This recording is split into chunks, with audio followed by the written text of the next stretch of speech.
Bismillahirrahmanirrahim. Assalamualaikum warahmatullahi wabarakatuh. Waalaikumsalam. Perkenalkan, saya Wahyu Ramadan, mahasiswa akuntansi regular plus dengan NIM 290215616 beserta Mas Anjur Jumahi Nainggolan.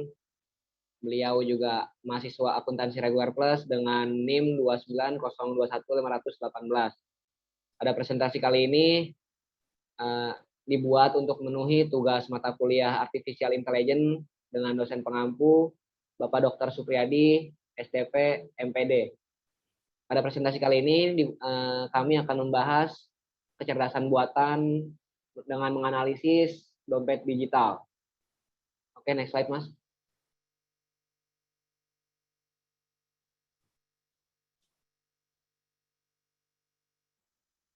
Oke, pendahuluan. Kita masuk pendahuluan. Latar belakang, seiring dengan berkembangnya teknologi finansial atau fintech, berbagai inovasi telah diciptakan dengan tujuan untuk menyediakan alternatif baru bagi masyarakat dalam bertransaksi. Salah satu inovasi yang terbukti mampu memudahkan kehidupan masyarakat adalah dompet digital atau yang kita kenal dengan sebutan e-wallet. Nah, dompet digital ini atau e-wallet sendiri merupakan aplikasi elektronik yang dapat digunakan untuk melakukan berbagai macam pembayaran atau transaksi secara online berdasarkan peraturan Bank Indonesia. Dompet digital atau dompet elektronik merupakan layanan elektronik untuk menyimpan data instrumen pembayaran, antara lain alat pembayaran dengan menggunakan kartu dan atau uang elektronik untuk menampung dana dan melakukan pembayaran.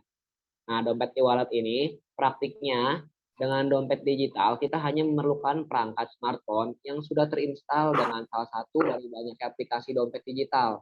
Nah, seperti yang kita tahu ada OVO, GoPay, Dana, dan Link aja. Oke, next slide, Mas. Oke, selanjutnya menggunakan QR Code. Nah, sistem mekanisme kerja dompet digital ini adalah dengan menggunakan sistem elektronik berbasis internet, di mana sistem kerja dompet digital ini dapat meringkas segala aktivitas transaksi keuangan. Sistem kerja dompet digital ini terhubung secara nirkabel dengan bantuan NFC atau Near Field Communication. Selain itu, bertransaksi dengan dompet digital, kita hanya perlu menginput nominal pembayarannya saja, meskipun nominal tadi pecahan yang tidak bulat. Tentunya hal ini juga menjadi membuat alasan gimana dompet digital dinilai lebih praktis dan efisien. Selain fungsinya yang bervariasi, banyak sekali keuntungan yang bisa didapatkan melalui penggunaan dompet digital.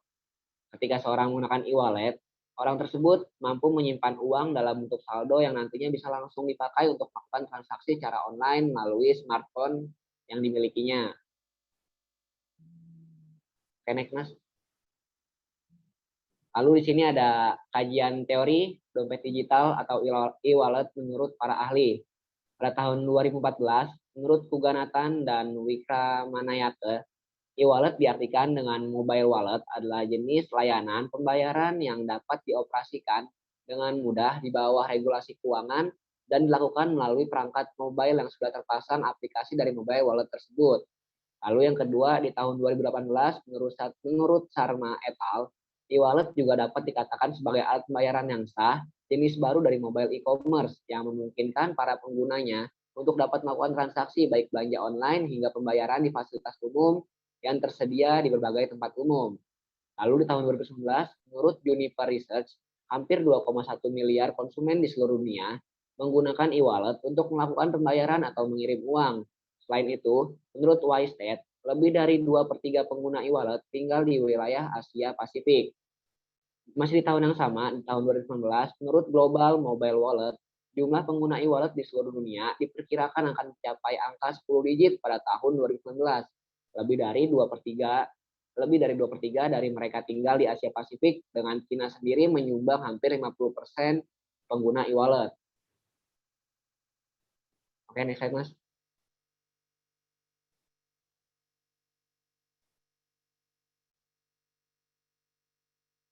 Oke, slide selanjutnya akan dibacakan oleh Mas Anjur Jumadi. Waktu dan tempat saya persilakan. Oke, terima kasih Mas Wahyu. Contoh platform e-wallet ada OVO oleh Lipe Group dan Dana oleh PT ISPAI Debit Indonesia, dan ada GoPay oleh Gojek. Faktor masyarakat menggunakan dompet digital. Cara kerja dompet digital dan kemudahannya seperti aplikasi di bawah ini. Dana menjadikan setiap transaksi non tunai dan non kartu secara digital baik online maupun offline dapat berjalan dengan cepat, praktis, dan tetap terjamin keamanannya. Ada GoPay, uang elektronik yang bisa kamu pakai untuk melakukan transaksi, pembayaran, dan keuangan melalui aplikasi Gojek. Dan terakhir ada OVO, aplikasi smart yang memberikan Anda layanan pembayaran dan transaksi secara online atau OVO Cash. Kemudahan bertransaksi. Hanya menggunakan smartphone mampu berbelanja tanpa alat transaksi atau uang. Pembayaran dapat dilakukan secara online ataupun offline. Barang yang dipesan langsung Anda dapatkan secara cepat tanpa pembayaran tunai. Jadi kesimpulannya adalah, seiring dengan berkembangnya teknologi finansial, berbagai inovasi telah diciptakan dengan tujuan untuk menyediakan alternatif baru bagi masyarakat dalam bertransaksi. Salah satu inovasi yang terbukti mampu memudahkan kehidupan masyarakat adalah dompet digital atau yang dikenal dengan e-wallet. Finansial teknologi atau yang sering disebut dengan fintech menunjukkan kombinasi layanan keuangan dengan hal baru dalam teknologi. Suatu teknologi yang berkaitan dengan membangun sistem yang menciptakan, menilai dan memproses produk keuangan seperti obligasi, saham, kontrak, dan uang merupakan definisi dari finansial teknologi itu sendiri. E-wallet dilindungi dengan kata sandi. Dengan bantuan e-wallet, Anda dapat melakukan pembayaran untuk makanan, pembelian online, hingga tiket penerbangan dan keperluan lainnya. Komponen informasi adalah basis data perincian yang disediakan oleh pengguna yang mencakup nama, alamat pengiriman, metode pembayaran, jumlah yang harus dibayar, rincian kartu kredit atau debit di Indonesia sendiri.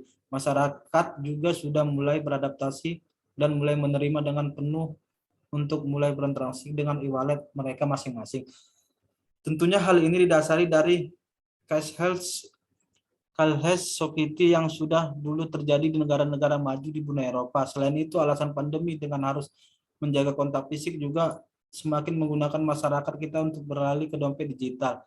Namun terlepas dari itu semua, alasan utama masyarakat untuk mulai menggunakan dompet digital adalah banyaknya keuntungan yang ditawarkan oleh platform dompet digital tersebut, baik diskon dan cashback yang dapat berupa points, serta faktor kenyamanan dan keamanan bertransaksi yang memang tercatat secara real time.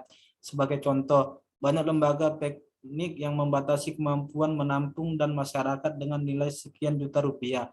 Sementara pada bank tak ada batasan maksimal dana yang bisa ditaruh di nasabah.